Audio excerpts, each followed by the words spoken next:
Hello everybody, my name is Lakin and welcome to Shonen This Week, the show where we read all the stuff in Shonen Jump and some stuff that's not in Shonen Jump, and we rank it all. Now, you know how this show goes. We're ranking these chapters against each other, rather than against their body of work, and also, I only have a minute to rank each one, or else we'd be here all day, because we're adding new manga to this all the time, and I'm working on getting caught up on more as we speak. Now, we're going to go ahead and start from left to right, beginning with Sakamoto Days. Now, this is kind of turning into Nagumo Days, honestly, and I have no complaints about that. Nagumo bodies Gaku. Sorry, can you hear somebody apparently hammering upstairs, or maybe my neighbor? My apologies, we just wasted 5 seconds. Nagumo goes toe-to-toe with Gaku, he bodies him again. Sakamoto dies while telling him not to kill Uzuki. Sorry, Sakamoto dies. Like, we all know he's not gonna die. I'm sorry, but I thought this was a really good chapter, actually. Am I gonna put Sakamoto Days in S tier? Given just this week in general, I think Sakamoto Days might be S tier. I think it made the cut, actually. Yeah, I thought this was a really strong chapter. We obviously know it's a fake out death for Sakamoto, which is really lame. That goes without saying. But yeah, no, I enjoyed it. I thought it was good. I love the final panel in this. And that's all I have to say on that matter. Ichi the Witch, we get a look inside Descaris' world, her internal world with all of her magics and stuff.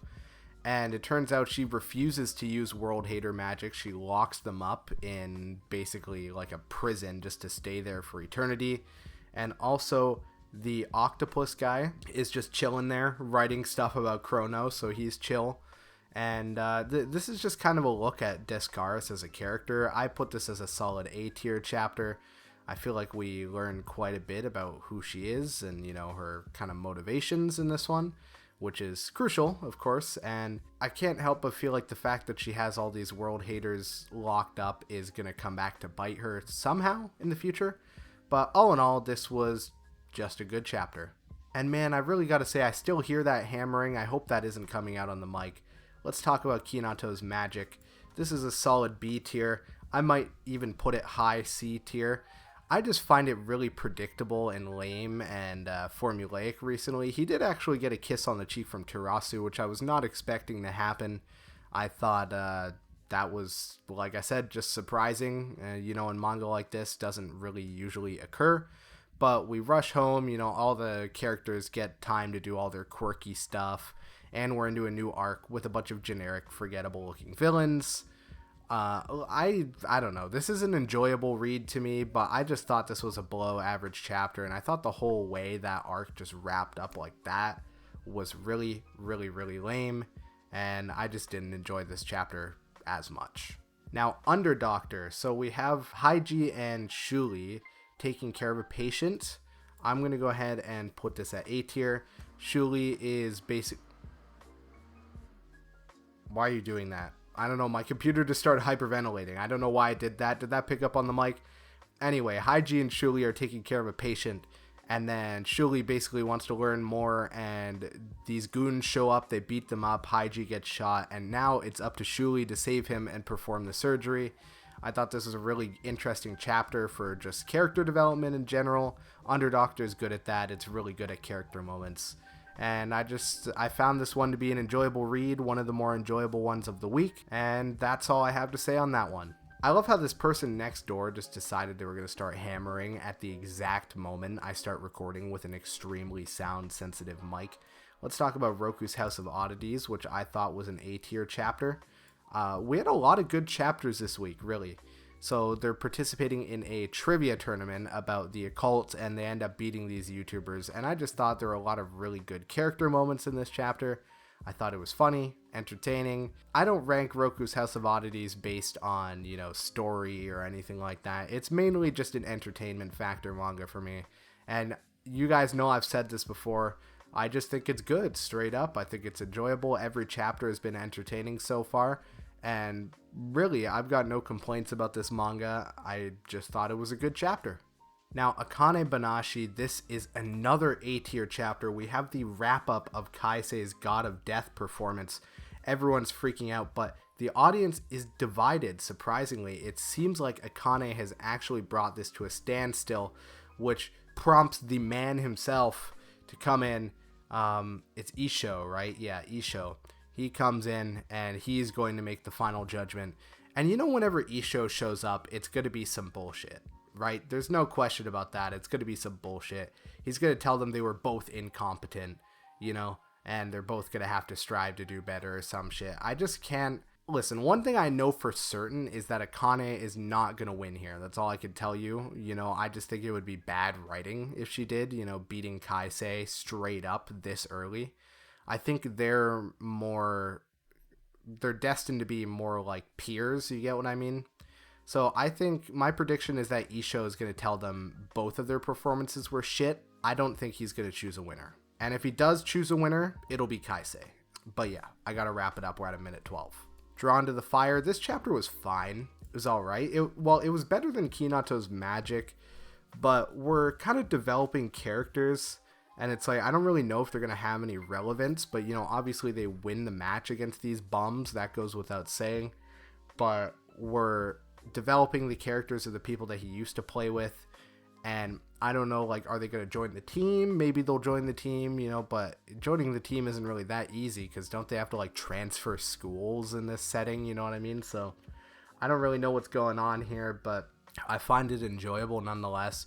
It wasn't as good as all the ones in A tier, but it was just a good chapter. You know, like I explained last week, B is just the baseline good, you know, once it's A, you're starting to get to, like, pretty good, exceptional even, then S is, like, amazing, top tier, right? And then C and D is just that in the opposite direction. Animal Signal, this is probably one of the stronger chapters of this series so far. We have them studying, and, you know, we learn a lot about, oh my god, I can't remember the male character's name, I'm sorry. It starts with a T, though. It definitely starts with a T. And this is unironically a really strong study strategy. He is obviously a complete animal nut, so he learns to basically equate all of the things he's trying to learn about to some sort of animal fact, right? And you can do that in real life. You can equate the things you want to know and remember them by things you love, right? Like, that's just actually something that works. And he learns that, but then it ends up fucking up Kokone's grades, obviously, because, you know, something bad's gotta happen, or she's gotta get slighted somehow in literally every single chapter. But yeah, I just thought this was a good chapter of the series, generally speaking. And yeah, it was enjoyable, but it's not A tier. It's just good. Hal Formula, this is probably a weaker chapter for Hal Formula, but only because he's on, like, a training arc now, so we've kind of slowed down a little bit from the, you know, high octane, no pun intended, first few chapters. But now he's at some kart track and he's going around. He's trying to train himself to, like, he's got a chip on his hand and he's trying not to break it. And like I said, I think it's slower than the last few chapters. You know, we're definitely not moving to S tier territory. I feel like we're going to get there when he goes to the race soon. But this was just a good chapter. We're moving it forward. It wasn't bad by any means. And it is just a solid B tier. I definitely put it above top B tier. That's what we're gonna go with. Now, Cannon Master, this is gonna go D again. I just thought we go to a new location that's just kind of boring. We meet this housekeeper briefly, and it kind of gives the sense that she's supposed to be kind of important, but that character is just kind of, like, brushed off. And then we meet, like, 6 new characters. All of them are pretty boring. And now we're in a conflict with a character who's, like, you know, the generic, like, asshole of this new group they've been introduced to. And I'm sorry, this might have been a better chapter than Kinato, though. I don't know. I would have to give some thought about that. But I'm just really not enjoying Cannon Master at all. I haven't really made that a secret, you know, these last few weeks. I just find that the story is really uninspired. It continues to be uninspired. It's just constructed on tropes, basically, and nothing else. So hopefully it can get better from here. Hopefully something intriguing happens, but we'll see. 2B Hero Destroyerz is going to join this in D tier. I've also been pretty vocal about this.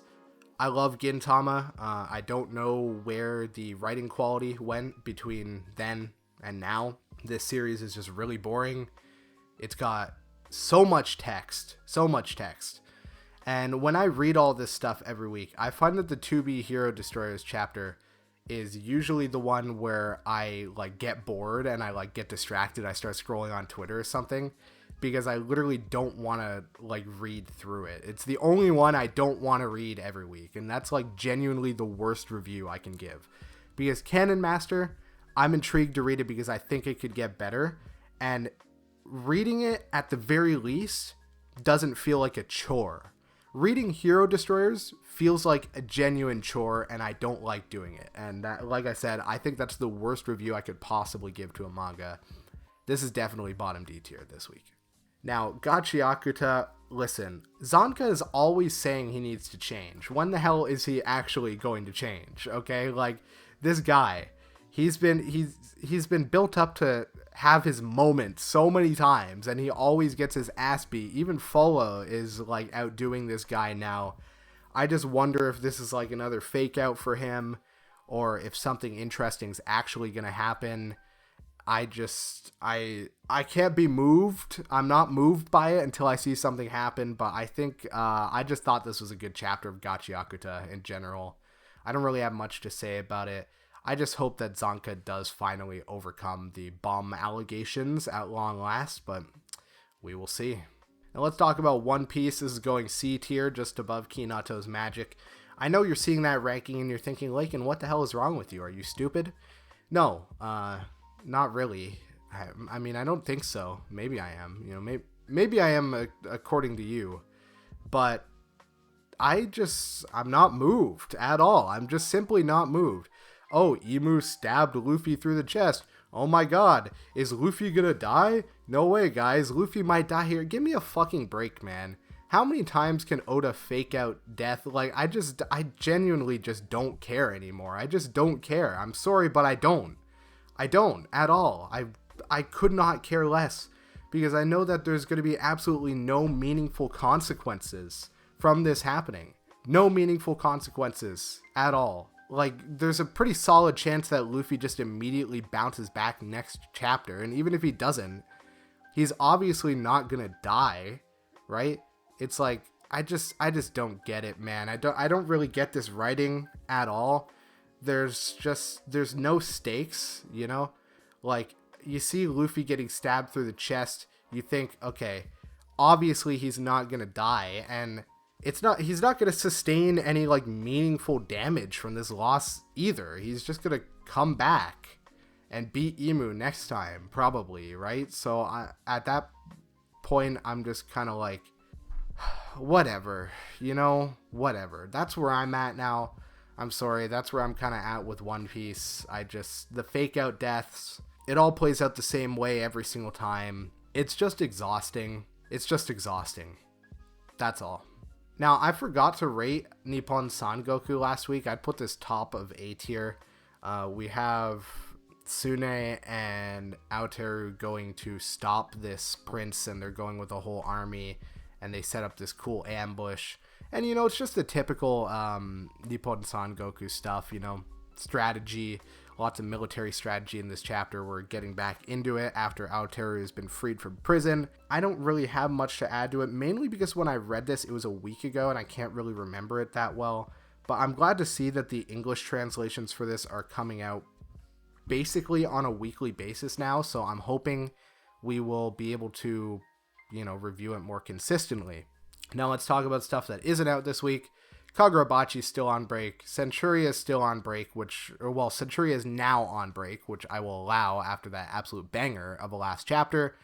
And Mad comes out, I think it should be tomorrow. I'm pretty sure it's tomorrow, so we'll review that next week. If you enjoyed this episode, make sure to hit that subscribe button, drop a like, comment down below, all that good stuff.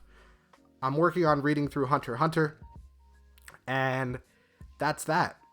Also, happy 20 episodes, right? This should be the 21st episode. Forgot to say happy 20 episodes last week. So yeah, 20 episodes. Okay, let's get to 50 next, yeah? All right. Love you all, and I'll see you next time. Ciao.